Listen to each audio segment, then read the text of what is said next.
Believe it or not, Eraserhead is my most spiritual film. We'll elaborate on that. No. And I make films because I have not learned anything else. Hello, listeners, viewers.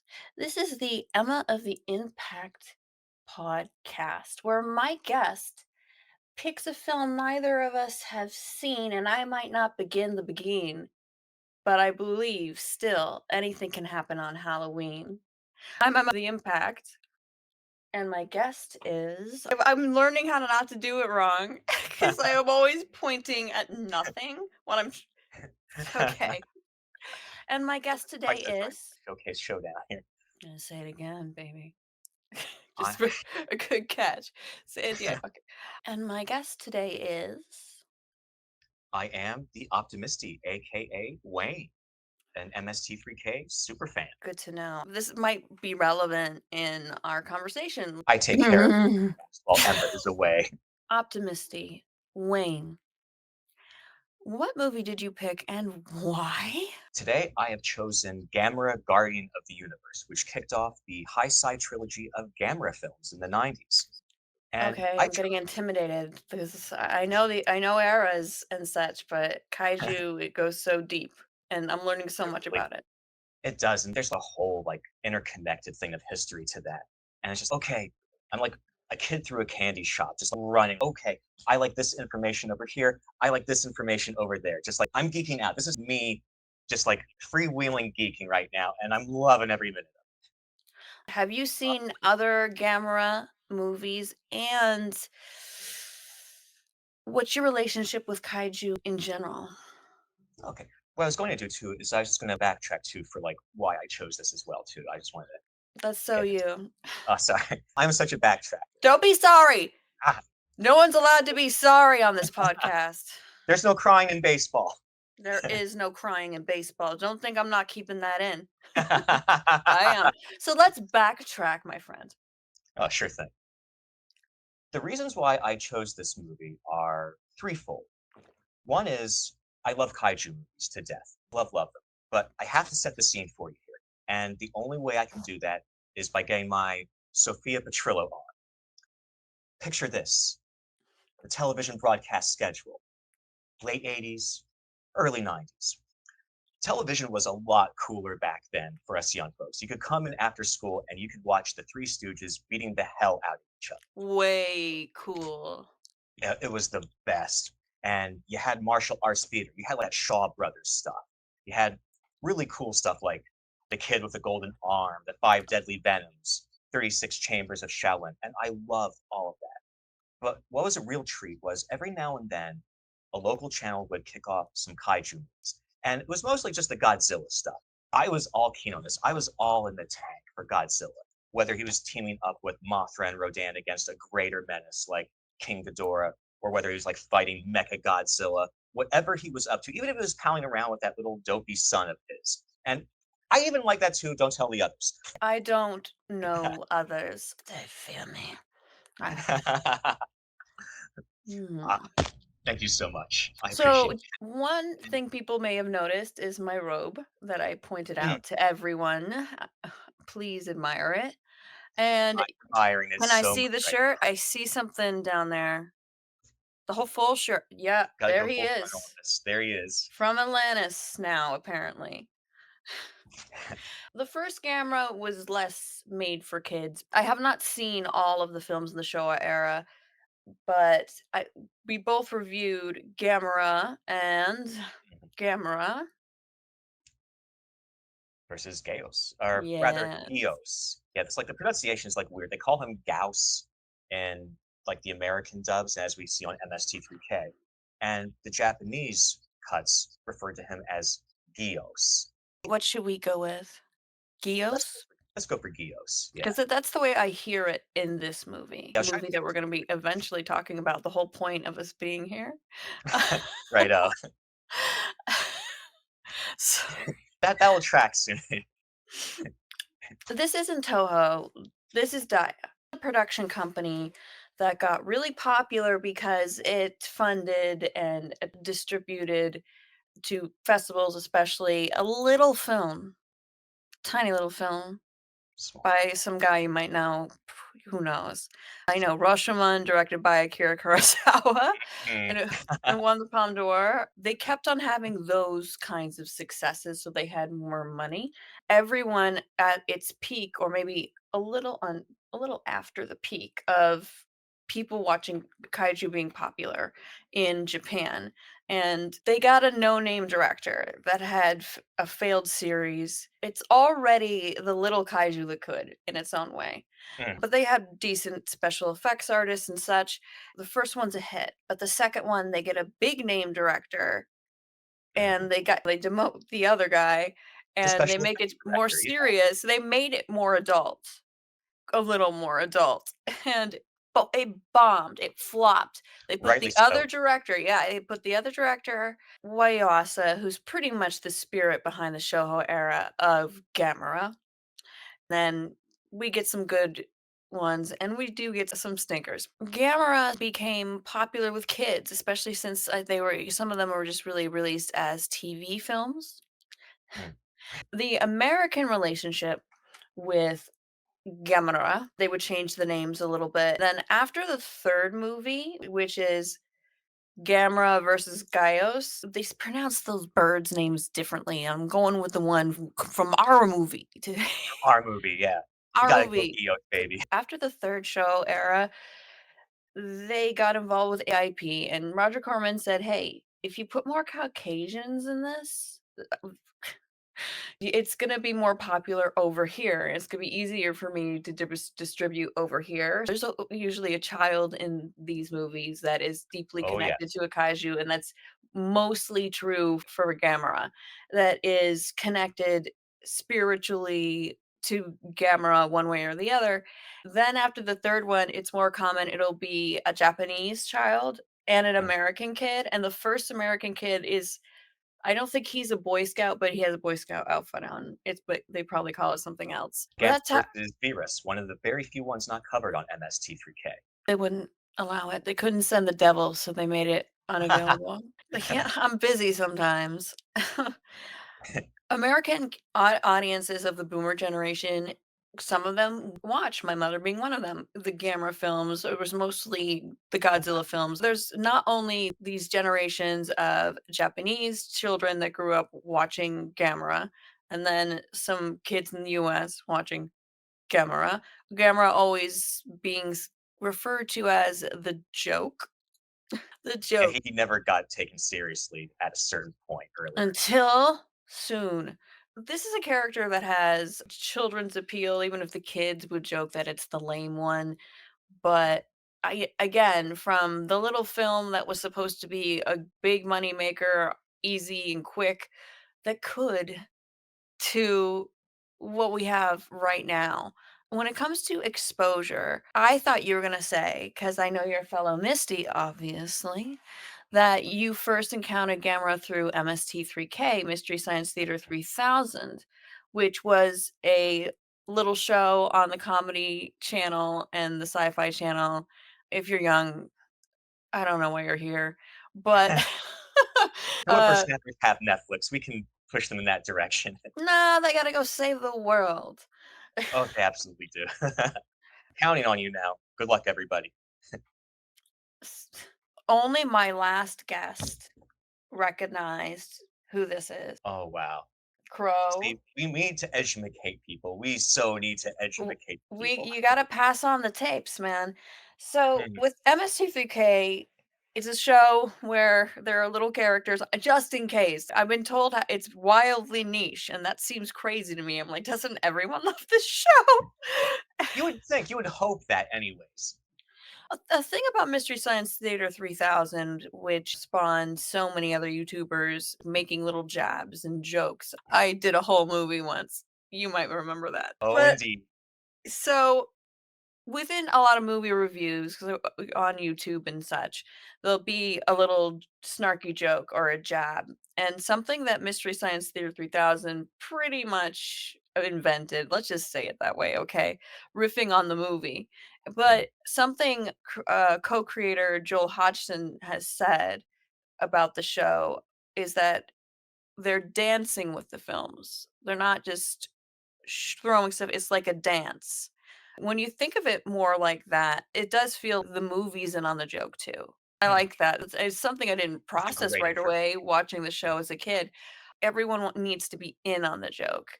I don't mind other people that like to do that. That's fine, but it just when it just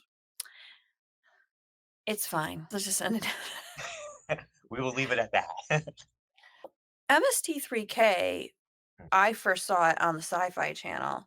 It would open an audience to films that would have never been seen. One of them, Manos: The Hands of Fate. That's why this Manos. beautiful Manos velvet robe I have on.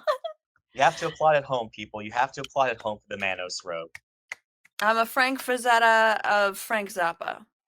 That's a movie called Manos: The Hands of Fate, which Manos in Spanish is hands, so it's hands, the hands of fate. That movie would have never been known if it wasn't for MST3K, and Mhm. MST3K brought Gamera to a big audience that wouldn't have seen them younger. What was your experience with Gamera versus Mystery Science Theater 3000? It's Tango. it's a tango. It's a waltz. It's a waltz, but you need the V in there for the full. It's Waltz. a waltz. Waltz. The Waltz. But yeah, Oh, like if man, if Lawrence Welk could see us now, maybe it's best he doesn't. with the one and the two, and we get the tiny bubbles. And his little pointer. Wow, we're Oh, you getting need real the old, beyond ourselves oh my gosh, old. I need to go make an appointment with somebody. What's your relationship with Gamera versus MST3K? And it's a tango, as I already said. It's actually my second reason for choosing this movie among three. That being that I loved MST3K so much, and as you said, it opens you up to exposure for films you've never would have seen otherwise. There was one they had called The Dead Talk Back, where I think the film was still in the editing equipment when they found it, or it was, if not that, The Dead Talk Back wasn't widely released. They just discovered it. And it's like, we wouldn't have The Dead Talk Back without MST3K. We wouldn't have Manos, because that would be falling into obscurity there. The thing was, as much as I loved doing the kaiju films on local TV, they didn't have a wide selection. It's mostly just billed as here's what Godzilla and his buddies are up to this week. Gamera was frozen out of that. And I hadn't really discovered Gamera until I found MST3K. And it was through a series of bootleg DVDs. Shh, we are circulating the tapes. Don't let them know. Don't But let them anyways, know. Money should go to the creators if you have the money to absolutely. MST3K. You go to Shout Factory and buy actual discs and help out the artists. Wholeheartedly believe in that. In I fact, feel always feels like I'm sounding like and help the creatures of the wetlands, like help the artists. with your money, your dollars can help the riffers stay joking as long as possible, or something to Mhm. that effect. Mm. But yeah, with Gamera, I found that through MST3K and through these bootleg DVDs. And I loved it because it was a different flavor of kaiju mayhem than what I was used to with Godzilla. It felt like there was more a bouncy, upbeat air to these movies when they weren't delving into the ultra violence. Because the thing is, if you go back and watch those Showa era Gamera movies, they get surprisingly violent. You have the characters bleeding. You have like chunks of flesh being ripped out of the bad guys. You have the villains dying these really gnarly Mortal Kombat esque fatalities in the films. And one thing that was in the original Gamera versus Gyros, I like to see Gamera versus Gyros, where he's just like eating like a whole bunch of Greek food all at once. I would love that. the bird, that was the vampire bird. That was the working title for the movie, interestingly. I think like It when they were was. It yeah, was Gamera versus Gamera Vampire. versus Vampire General. And I think they should have kept that. Stick to your guns. Make it Gamera versus Vampire because Go with then your you get all gut. your Bela Lugosi fanboys flocking to the movie. The thing about Mystery Science Theater 3000, which we're not going to go on too long because we got to get to our movie, Oh, sure we're thing. just giving them a taste. You could have more MST3K. I can Mm. always have Wayne back on, and Oh, there's plenty of that to talk about. I wanted to mention it because of the exposure that it did give the Gamera films, but also Mystery Science Theater 3000 is the only reason I saw them as a kid. Misty's, the fans, I'm also a Trekkie, and no fandom is better than the other, but I would think it's probably true for other more niche fandoms. When you meet a Misty in person and you didn't expect to, it's a secret handshake. It's a Mhm. little laugh under the exhale. It's a comfort. There's a kinship of appreciating a certain genre or type of comedy and an interesting way to look at films that don't go so well. It's Right. yeah, so do you think I summed it up okay? Will you sum it up for me too? Oh, absolutely. Like I feel like with MST3K, it feels like you're in this tree clubhouse and there's only a few people who know about it. It's like it feels exclusive. You don't want it to be exclusive necessarily, but that's just how it pans out. And because we have such a small pool of fans, it makes it feel more special, more extraordinary when we find those people out in the wild who love the show. You see somebody with the gear, whether it's like a hat or a shirt or maybe a bumper sticker, whatever. When you find someone, it's like the code exchange in the MST3K episode Mitchell, where they're like doing spy talk. The spotted cuckoo bird is flying backwards. It's a cold day for pontooning. It feels exactly like that. It feels exactly like that. And you love those chance encounters. You carry that so like dearly to your heart. And the thing that's awesome about online spaces is that it makes that world feel smaller and easier to find those people. And the connection is no less special that way. You still feel like you're in this very small pool of fans amongst people like worldwide. It feels like there's something, I don't know, remarkable or magical about finding like this really niche hole in the wall gang who speaks your language. You speak Misty, and that's a Oh wonderful my god, and feeling. it's fascinating to find out who Mm, likes what joke or who picks up a little joke differently. Like, one mo It's it's in the Puma Man episode, and right. there's he's in a lab, he's supposed to be, and there's a cat skeleton in front of him, and Mm. he just pauses in front of it briefly, and one of the bots, Tom Servo, I believe, says, "Who am I kidding? I can't build a cat." And it just some reason, it's just too good. It's But we perfect. could go on with this forever, but Right. we're here to talk about one of the cutest version of Gamera, Mm, Gamera, the Guardian of the Universe. This film has been described not only as the best Gamera movie, but also mm. one of the best kaiju films. I Oh, am yeah. not as well versed as you in kaiju, and Mm. folks don't realize how deep it goes. I don't know kaiju films as well. How would you feel with your knowledge at whatever level, whatever you've mastered? Would you place this movie within the kaiju films you have seen? I'm not saying it's better, just saying when it comes to things that are not always there for it does have a structured plot, and the fight scenes in this film last just the right amount of time of long where, Mm. yeah, where we're satisfied, but not too long where it's boring and not too short. Is that something that would be specifically thought of as kaiju? What are your thoughts? You can avoid the question if you don't Oh, wanna answer it. That's always a choice. I'm just gonna dodge this question. I'm just gonna just get out of frame completely. No, I feel like this is a really good prime example of what a kaiju movie is about. And it goes to my third reason for wanting to choose this movie, and that is I wanted to see a Gamera glow up.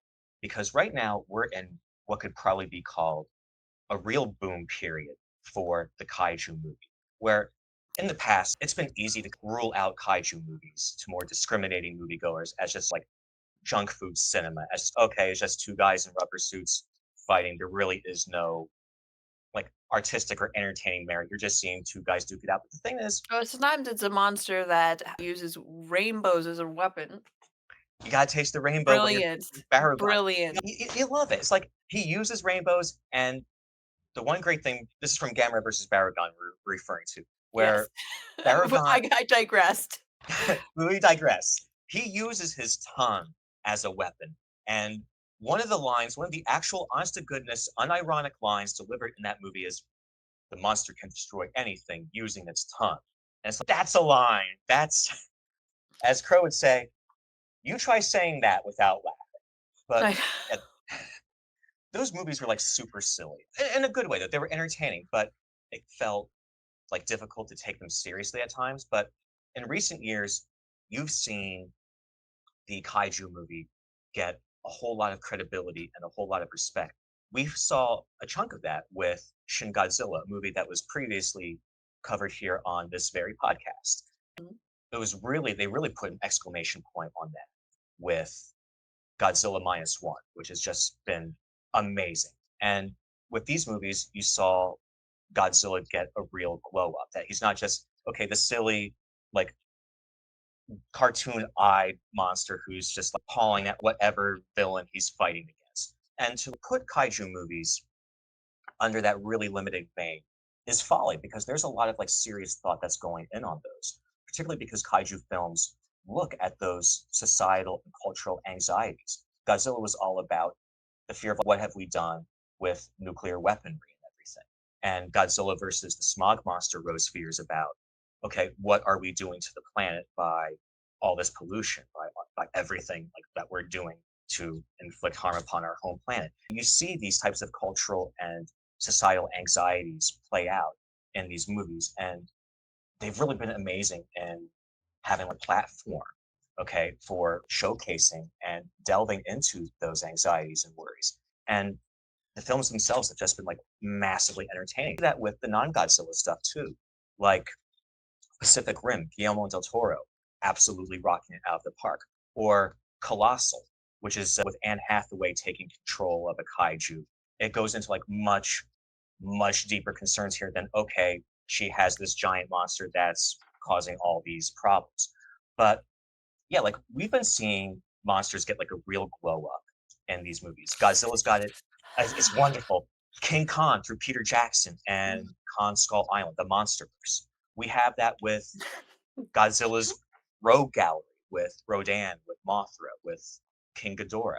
Why I wanted to see this was because I said one time online, I would love to see Gamera get the kind of glow up that we saw Godzilla get with Godzilla minus one and Shin Godzilla and King Kong in those recent movies. And a number of people have said, you need to see Gamera Guardian of the Universe because Gamera absolutely gets his glow up here. And that's why I gravitated towards it. And it really stands out as a prime example of a kaiju movie because not only are you getting the city destroying monster fighting chaos that you came here to see, Always the trains. Always it's the all trains. it's always the trains that are opened up like cans of sardines. Just It's fantastic. it really is. Not only do we have the spectacle of monsters fighting and tearing apart the cities and everything, you also have those cultural and societal anxieties coming to bear in this movie. Like one of the very first things that we see in this movie is a plutonium ship carrying its cargo across the ocean. And one of the characters, a captain, I believe, says something to the effect of the plutonium on the ship could create 100 Nagasaki style bombs.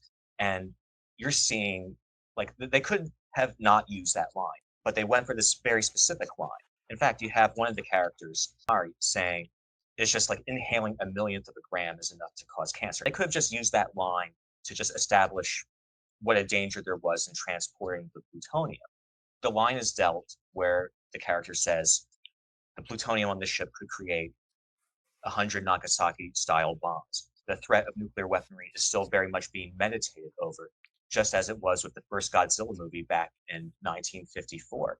Oh, And yeah. you have that same fears playing out along the lines of pollution and climate change, where the conditions that enable Geos to rise from its ancient sleep was because of all the carbon dioxide, because of all like the high levels of nitric acid. Ecological imbalance. So exactly. that's something that I don't know if it's the first time these two things were combined together because I haven't seen enough kaiju films to say. Maybe you'll know. Is that they're not mutated from they weren't created from environmental dangers, these 2. They awoke, but they didn't weren't created by that. Gamera was created by these ancient cultures. There's a rune even, yes. In the first, Gamera, it looks like a steak, but it's a rock with just, like, little Yes. white chalk drawings of a turtle with legs that water supposedly and they're like, this isn't a picture of a turtle swimming, it's a picture of a turtle flying Flying. because Gamera does fly. I love when he goes into his little Yes. saucer mode. Both of these creatures were created by man, and one was an oopsie in the idea of this ancient tribal thing. They have the environmental thing, I think, with the awakening of the old ones. It also speaks to tradition, religion, even this idea of this young woman Asagi in this film connects to Gamera, and so it's the old and the new. Do you feel like yeah, does that sound right to you? Oh, it absolutely does, because I think Oh, thank God. When I'm on Let Us In, Justine will say something in a sentence that I say in 2 paragraphs. Please help me. oh, no worries on that. I've been known to use 40,000 words where 4 will do. Completely understood. Okay, so it's the blind leading the blind over here. Good to know. I probably won't lead you wrong. Probably. Probably. But, yeah, I love the idea of Asagi being set up as a priestess for Gamera because they keep referring to those beads in the movie as kava-shaped beads. But I did a little bit of digging around, and they're called, I think it's magatama. I could be very much wrong on that. But anyway, these were beads that were used in ceremonial or religious practices, like way earlier in That hole looked too perfect. There's a little hole drilled in it so you can make it into a necklace, obviously. It was just saying, but that is one of the only things that just stood I don't know why, little things would irk, but I don't put it up against the film, just I noticed. I think Yoshinari did that because Yoshinari is an absolute class act in the movie, like all the way through. One of my favorite things about Yoshinari was near the beginning of the movie, we see him in Mr. Kusanagi's house, and he has an apron on, and he's prepared dinner, and he's taking care of all these household chores. And it feels like it's kind of like played almost for laughs at that time because Mr. Kusanagi is smirking and smiling that Yoshinari went to all this trouble to make dinner and take care of things around the house. But if you look at it now, if you look at it through a more contemporary lens, Why is this dude in my house with my teenage daughter? That's what I thought. Asagi, the teenage girl who comes psychically, spiritually connected to Gamera, she's such a great actress. I yes, loved she said so much with her face. She's Steven Seagal's daughter, I was just going to say that weirdly enough. I And guess it skips a generation. when you're an actor. Learning your craft, Yes. So acting. she acting. You thought I She was asleep, didn't you? Acting. Good night. No, okay. Okay. She's in the aquarium with a schoolmate, and they're saying, "Oh, they say we don't have to worry about this atoll they found. Have you heard about it?" And then Asagi looks back, and it's this look with her eyes I probably can't do, but she's like, "Wait, all right, atoll? It's moving straight towards Japan right now." Like That line's a she doesn't blue say it that steel, blue steel. I showed it not well, but that I'm I like, absolutely "Wow, she absolutely she's" has that over the shoulder turn to the camera. Like, it's so there. I know just what you're saying. and her eyes, they look demon, but confident demon. I know, Mm. very confident. Yeah, and do you But I love feel other characters like Mayami and Yoshinari, they're investigators, but do you feel they also play and one is a specialist on an ornithologist on birds? Oh, wow, look at me be so wrong with what I just said. I'm not a No, absolute genius. ornithologist. What? Absolute ornithologist, yeah. Did I say it right? You absolutely did. Oh my Ornithologist. god. That's not all the time, hardly ever. Half So, court 3-point shot. do you feel like they are a stand-in for the audience members as well? To a certain degree, yes, in that we're filtering everything that we're filtering through them. Like we have to learn as they're learning on things. And I think what helps us as the audience is in having Mayumi, Dr. Nagamini, basically being the voice of being right the entire movie, how she's butting heads against everybody in the film. When we as like the audience, we need a voice to gravitate towards. We need some type of like center in this film. We need a true north. And I Mhm. think you have that with Mayumi, with Dr. Nagamini. Because one of the Birds? birds. Yeah, it's more like birds. Because there's one part that really jumped out at me, like in terms of its editing and its visual composition, is where she's being enlisted to help the. Hold on, here, I It gotta was it my hair was getting in my eyes. I didn't do that for no reason. Yes, I'm oh, no worries. okay. Am I yes. I just hoping everything was all right over that way side. Maybe not. Maybe it's not ever whatever right is. No worries. But yeah, with Dr. Nagami, we feel like we need a character to gravitate towards in terms of being true north, in terms of like somebody that we as the audience can not only invest in, but also buy into their experiences so much. And one sequence that really stood out to me in terms of its editing and visual composition is where Yumi is enlisted to help the like the Japanese government capture the Gyoses. I don't know how we're going to pluralize Gyos, but I'll go with Gyoses, where they're trying to have a plan to You're capture all probably the. wrong. I'm super wrong on this, but at least I'm going to stand steadfast in my wrongness, All right. which has helped me so If that's a hill you want to hold tight, I'll much. let It's a you. hill on I'll which. allow the master allows it. Oh, thank. What does the master allow? Ugh, phew, I don't if we're going for movie accurate, he wants all his wives to himself, that's for sure. Fair, but Miami also, from time to time, has a little flair of drama because Yes, they're in the air and the Gios is right there and breaks off the door, and she gets out her on-camera flash, like, she puts it on, mm. and then it's very much, like getting your gun ready in a It way. was very much an Arnold Schwarzenegger from Commando, Boom, like boom, loading boom. up the ammo sequence where like you're putting on like the bandoliers of bullets, you're getting like all your guns like strapped onto your back. It was an absolute like kind of thing, like that type of precision. I don't know if it came out well. I don't know what shutter speed she picked. That would have been hard to Oh, get something in focus. I've had my own problems trying to get a picture of heroes. oh. Interestingly enough, I had a question for you about that sequence because I Oh yeah, noticed. give me one moment and then I want you to repeat it.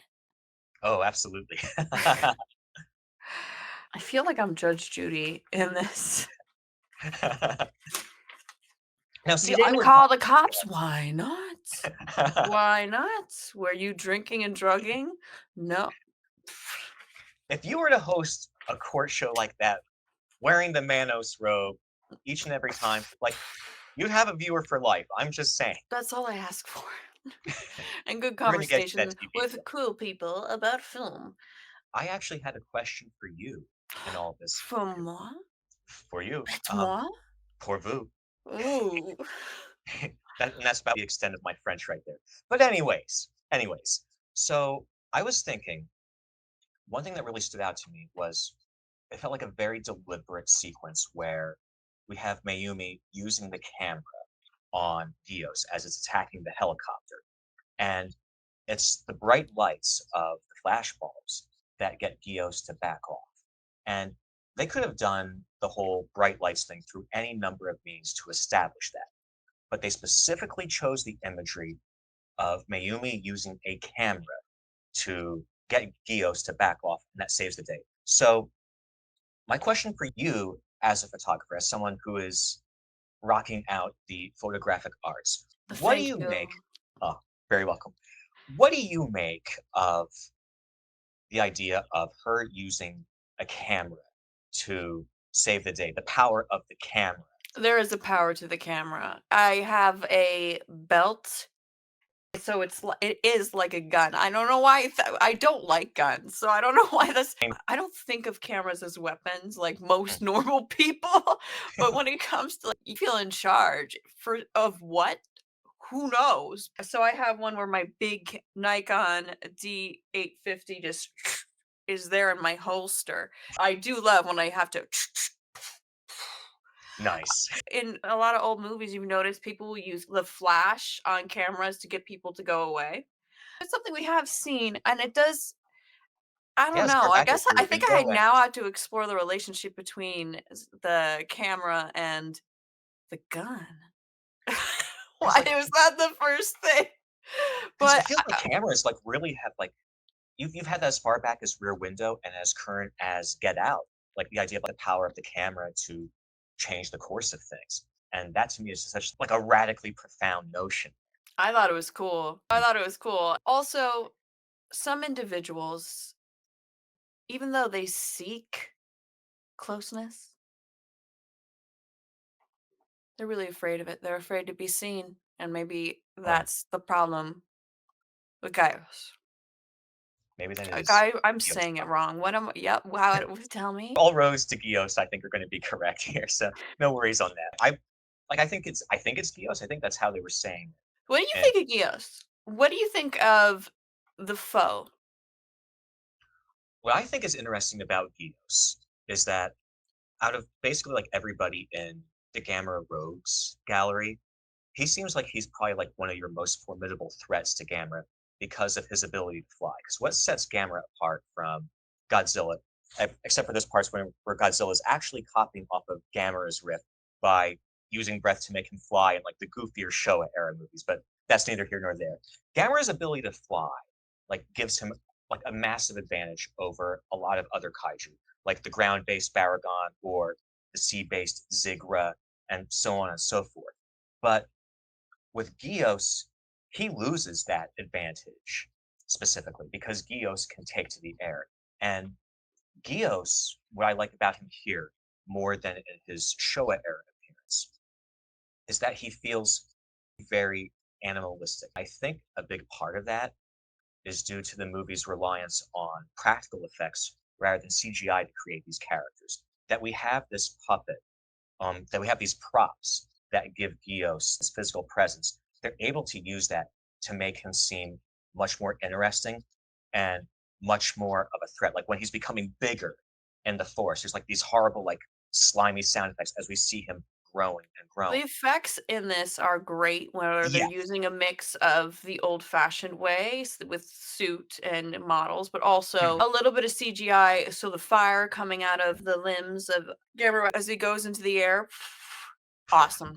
It's pretty sweet. I'm a big fan of goo, and Yes, there's two great gooey moments. One, it's just a huge, it's just a huge where we're going Eos with this. turd, and and they say There it pellet, is. and I'm like, okay, That's not a I didn't pellet. know. Let's That just was the wettest. no.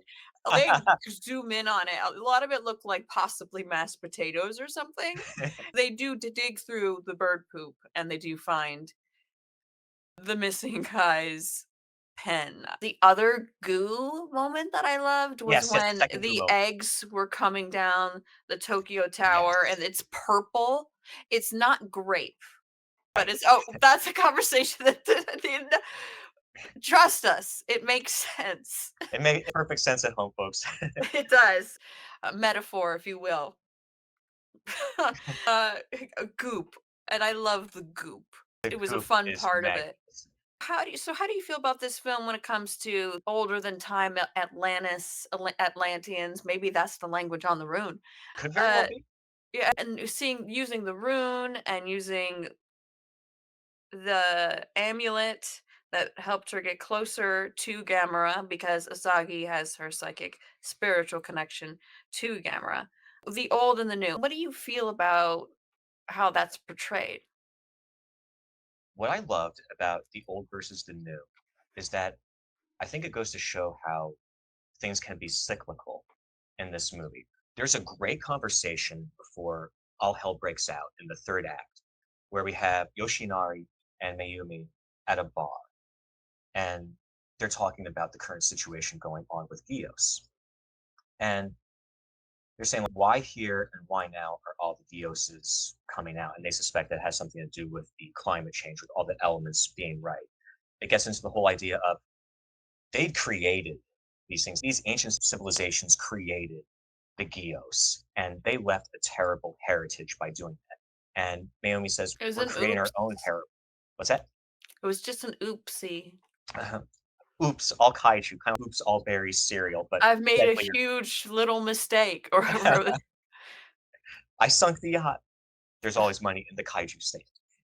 Yeah. But yeah, it felt like it's tying the mistakes of the past towards the mistakes that we're making now. That if it's not creating Gios and having that represent some type of bane of humanity, we're doing these things with plutonium. We're doing these things with climate devastation that are also destroying us. If they left a bad heritage for their people way back then, what the hell is it that we're doing now? And those types of clashes where we have the old and the new. I love how we can work in that connection between the old and the new to show that these things are cyclical and these things are like posing problems that we need to face one way or another. They created Gamera as a desperate last ditch effort to try and deal with the Gios. Which But that wouldn't be my first go-to, even though it worked. right. Is that let's just make something else. Like And in a what the hurry heck? too. They hustle. They like it's like when you realize you have a book report due the next morning and you have like maybe like a half hour to an hour tops, and you're just like throwing like whatever you can together. That's exactly how they created Gamera. But it worked. Do you trust Gamera with your life? Implicitly, Emma. Implicitly. Because there's one sequence in here I absolutely loved that stood out as like one of the most powerful things in the movie, where they're going back to the island where all the Gioses are. And they're trying to get everybody evacuated from the island, but there's a boy still left there, and Mayumi's trying to rescue him. And Yoshinari runs out to try and help them. And they nearly get killed by Gios, but here comes Gamera with the save. But the moment I'm talking about, the moment that really hammers home like a really strong characterization for Gamera is Gios opens fire on the humans. Just to be a jerkass, just to be Gios, he tries to laser beam the humans instead of eating them. But Gamera puts out his hand to take the full blunt, or full brunt rather, of the blast, to take the laser beam. And it's like, holy hell, that is Gamera to a T right there. And so he may not be set up in this movie as the friend to all children as he was in the Showa era, but he's Yeah. set up as kind of like the defender of humanity. He didn't have to put himself in harm's way to save three people who aren't going to really factor into the war against Gios, but he did because that's what heroes do, and that's what Gamera did, and that is why I would trust Gamera with my life wholeheartedly. I'm happy to hear it. I'll let He them know. doesn't This respond to film, my mail anymore. I think a big part of the success of this film as an action film, as a kaiju film, sometimes you don't know what to expect in levels of Mm. goofiness, right? Oh And yeah. it's Gamera, which people don't already didn't take Gamera terribly seriously. The main producer said not to make Gamera too scary looking, so that's why he's so cute and you want to give him a hug. They didn't want to go too far from what Gamera was in terms of kid friendly or Right. relatable. Man of the year. Okay. Magazine Turtle of cover the boy. year. A big part of why this film in particular, just broadly looking at it in terms of kaiju films, it has a perfect balance between the time we spend with the humans. We form enough of a relationship with the humans, like Asagi, that's my girl. I Um, can relate. Being psychically connected to a giant turtle. please. Got it. You got it. You form not very deep connections with the characters, but it's that Mm, level of knowing that makes it interesting. You care what happens to them. And then a good timing with the fights, or mm, whether it's one and just attacking one place or the fights, is that they last long enough to mm, satisfy and not get boring. It's a very balanced film. Being somebody that isn't versed in kaiju enough to really say anything too deep about it, because but it definitely seems more together, and that it does make nods to kaiju. It is a kaiju, so it's nodding itself, Emma? I don't know. To its history, to its history. I see what you're To its getting at. history, yeah. Yeah, so it just in general is a very balanced film with a plot and characters you care enough about, and the action and effects are good. So I usually don't want to boil down a film to just that, but I think also as something that's a very real and well loved kaiju film, it does its job.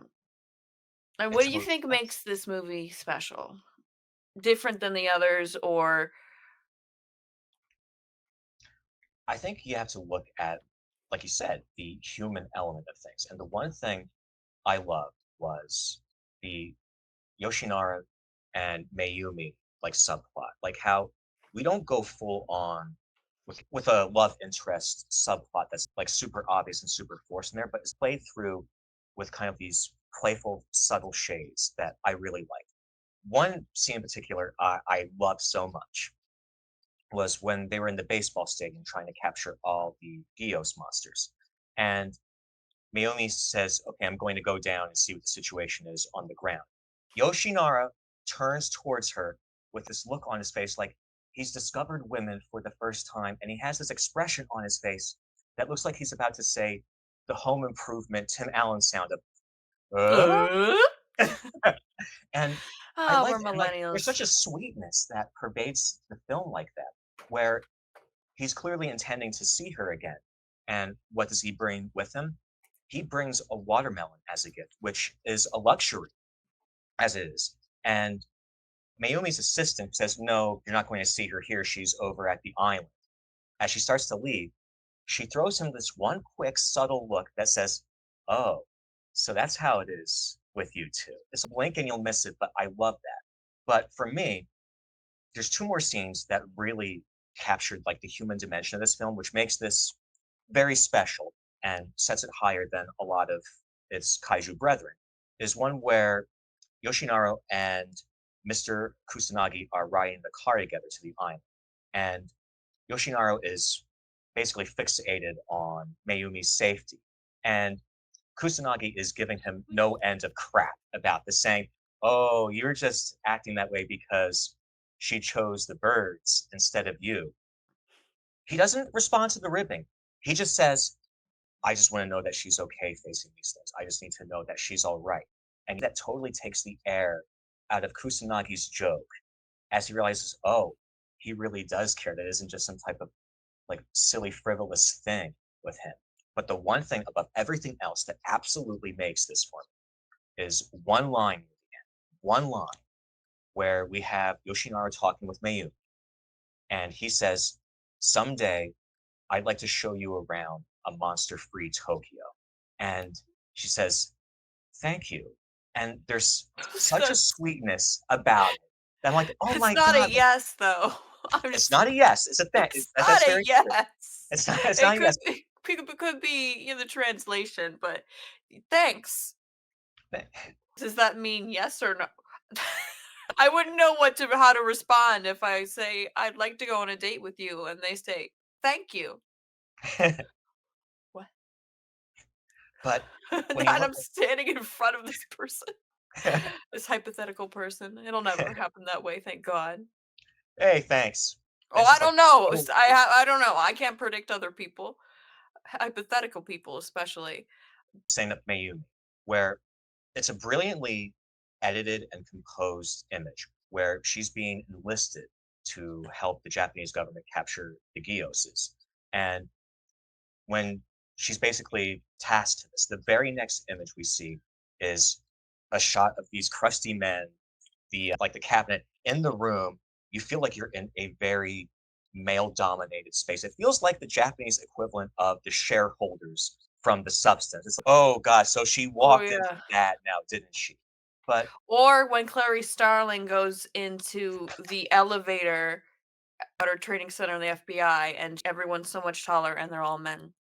yes, absolutely. Like that, like she's in this space where like she's being dominate, and the only person she has on her side, questionably, with Inspector Osako, is he vapor locks. He's got like the Windows blue screen of death going because in that entire scene, he's just like staring ahead. I thought Tubi glitched out and like, froze half the screen. What is he doing? What is he just not reacting to anything? But Osaka's a whole other deal. But yeah, But Mayumi, there is a like comedy woven yeah, in. yeah, because the very first thing that Osaka wants to do when he gets to the island is to get his ass back out there. It's going to be night soon. But that's the monster. He might be out of our jurisdiction. Like, It's going to everything be he wants dark to soon. do, it'll be dark soon. It will be dark soon. Do, do, do, do, do, do, do, do, do, do, do, do, do, do, do. Okay, But sorry. oh no, no, I love it, love it. But the Torgo's one theme. It's brilliant. you always have to work in Torgo's theme. One thing I want to talk about that like really got my attention on this was the character of Saito, and like, this got to me because I hated the character of Saito for the entire runtime. Well, a Hated him. It's lot like of he was it stuck in is also scientists versus military. like Very much a strong part of this movie's messaging. The fact that you didn't like him makes total sense. oh, like I feel it's wrong if you come away from this movie liking him. It feels like these movies are governed by a very specific code of karma, where if you're a jerkass and you atone for that, you redeem yourself by the end of the movie, you're welcomed into the fold and you don't have something catastrophic happen to you. But the other side of the coin, if you don't change your ways as a jerkass, then karma comes at you in these movies, whether that's losing a whole bunch of money, getting fired, being very severely publicly humiliated, or, gee, I don't know, getting eaten by large creatures, which is what you waited for the entire movie. Is to paraphrase our good friend David Lynch, they have to fix their hearts or die. You're waiting for that second part throughout the entire movie. You're Perfect. waiting for him to become Purina Gios Chow, and it never happens. The most we get is Mayumi saying, "You disgust me," when Saito says, "Gamera, where can he be now?" After he spent the entire movie running down Gamera and basically being Gios's unofficial press agent. It feels like Saito is a composite character of three of the biggest jerk asses from 80s action cinema. You've got Carter Burke from Aliens, you've got Mhm. Walter Peck from Ghostbusters, and you have LAP Yeah, it Dwayne is funny that from Die Walter Hard. Peck is like the environmental safety guy. He's Right. that shouldn't be somebody portrayed as a villain in the movie, It really should at be, but all.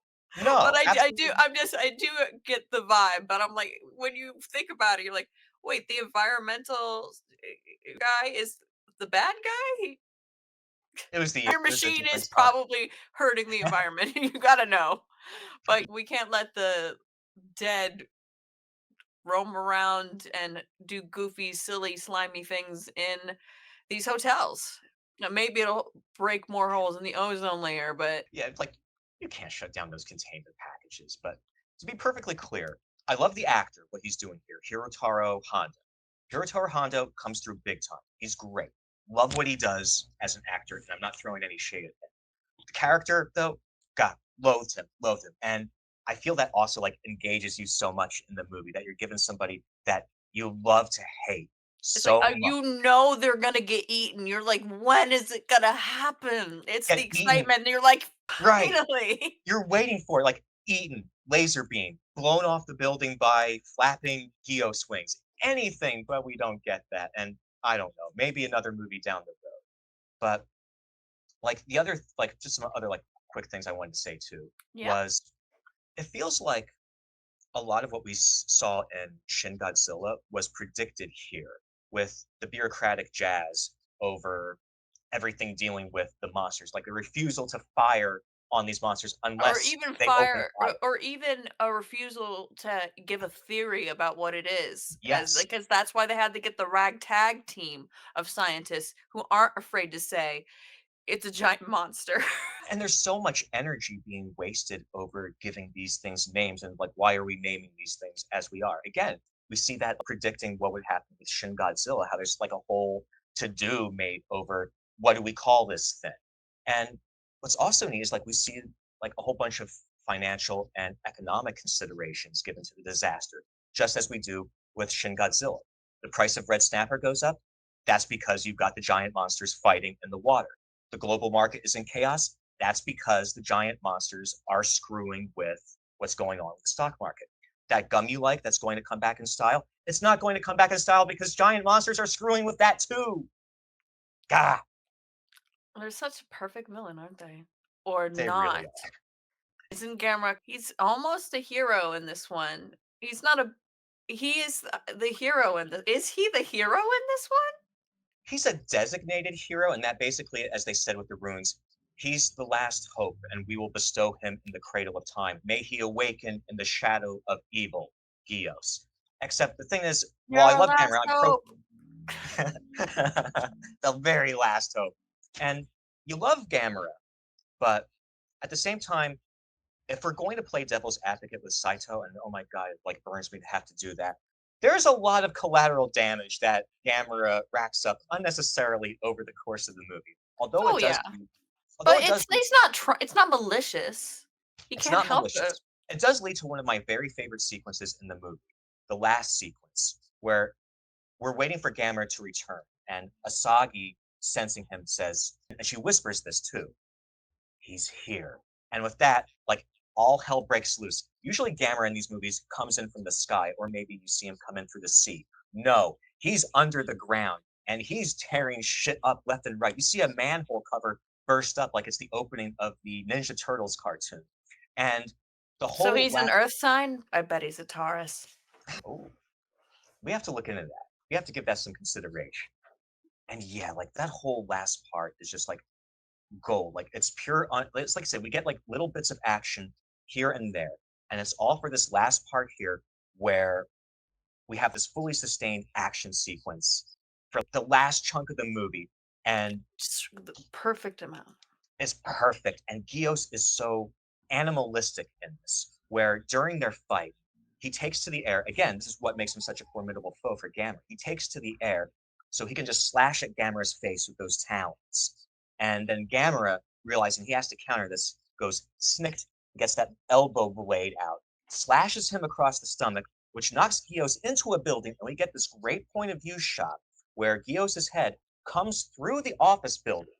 Oh, that's so good, that point of view shot. And then Gios starts like waving his head around violently with the laser beams in like a very desperate, very animalistic attempt to free himself from the building. An animalistic rage that we only see towards the end where they're plummeting through the atmosphere. And he knows he has to get free of Gamera, who has like a death lock on his foot. So you see Gios like waving his head around violently, trying to laser blast his own foot off, which he does, in a nod to his premiere film, Gamera versus Gios.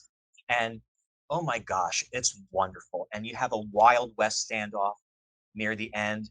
It's perfect. Like everything from he's here to the end is like kaiju movie gold.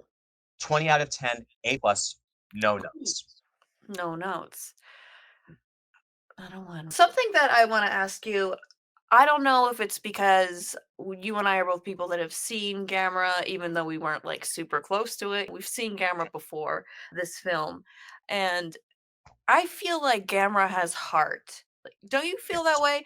Do you think it's the human, which in this it's a teenage girl, Asagi, but it's usually a little boy? Do you think it's that creates the connection, or because there is an air about Gamera that he has heart, he knows he has his purpose. What do you think? What do you think makes us feel that Gamera has heart? What gives him that heart? I will say there is one moment near the end where, not to give too many spoilers away as to what happens, but since there's a trilogy of movies, you can suspect that Gamera is going to make it out of this one okay. There's dun dun dun. 1995. I haven't enough time. Well, I watched the movie multiple times recently. So, For our oh, peeps out there on a 30-year pause, we apologize. we apologize. Do go on. Sure thing. There's a nod that he exchanges with Asagi, and there's something so beautiful about that nod. There's It's something so heart. adorable. It really is. It's so adorable. And so again, this is why practical effects are king with this. And that the thing I loved about this movie is that CGI was only used to augment certain things like And they Gamera's don't have flying. they didn't have that much in '95. A little bit. Right. Yeah, but they could have made it look really ugly like Reptile in the Mortal Kombat movie, but they kept that at a distance, thankfully enough. But it's only used to like augment things, like whether we see Gamera flying or Gios using like sonic waves to destroy the jails And in the baseball the stadium. model sets are The models look amazing, fantastic. My god, incredible, the because it is detail. still guys in suits, and it's the same thing, but God, the models are so intricate. I can't Mhm. imagine the pressure of, "Okay, Oh we have dear. one, because usually they only have so much of a budget. We have one of this specific building. We really gotta get in one shot." Like, We it's cannot screw this up, people. Let's go in there with our A game. oh my god, it's just Ooh, and right? this movie creates that illusion better Mm, than most kaiju films I have seen, which is not many, to be right. fair, To be fair. of the ones that use models. It's incredible. You forget. Sometimes it's too obvious, like with the train, but Yeah, I would yeah. forget that this is guys in suits and models. It really is, especially when they're, like, screaming through the city, and, like, you get this very energetic Dark Knight Rises chase feel at the end. It's Very like, fast God, too. it's very fast, and it's exhilarating, like, it goes at it with a pace that we haven't seen really elsewhere in the movie, but, yeah, Gamera has so much heart in this, like, when he's sleeping at the bottom of the ocean, it's like, we feel his pain, so we're not meant to look at him as, like, this indestructible Arnold Schwarzenegger type action hero from the You 80s think who Arnold can Schwarzenegger is indestructible? if we look at Commando, like, he takes a lot of, like, damage, but he doesn't, like, really register it. But We don't Gamera know his cholesterol levels. How could we assume? he he eats a lot of muesli in the morning, so he gets his day off to the perfect start to deal with the levels of physical pain that I don't he even know what he does now. So I think this is not a diss on anybody. Maybe it is a little bit, but just a skosh, just a a smidge. scotch, part of my childhood, but maybe I feel comfortable making fun of him. But Gamera resting at the bottom of the ocean, he looks vulnerable, he looks hurt, and our sympathies go towards that, like, we feel bad for him, we want him to pull through, and the film does such a great job in raising those stakes and making you feel like these characters can be hurt, they can go through, like, the unimaginable at times, and that keeps you invested as a viewer, especially near the end, where we keep seeing these injuries manifest themselves on Asagi because of her link Mhm. to Gamera, where maybe her arm will bleed because Gamera He was took a hit there, laser yeah. blast, or during the aerial fight, he gets a laser blast across the face, and we see that scar go across Asagi's face, and that makes this feel real. It makes it feel dangerous. It makes the stakes feel very raised. Dramatic stakes just get uplifted so incredibly high when we worry for these characters. And by having Gamera come across as such a human kind of individual, as weird as that sounds to say about Grounded a turtle person. character. Yeah, it's like he makes you feel that. And because we can connect with him as a character, we connect to the film. And that makes that all the better. And of course, we have to have our junk food too, like how our introduction to him is him swatting a Gios out of the air, just like boom, and Gios is all "Ah!" He's like panicking, which is great puppet work.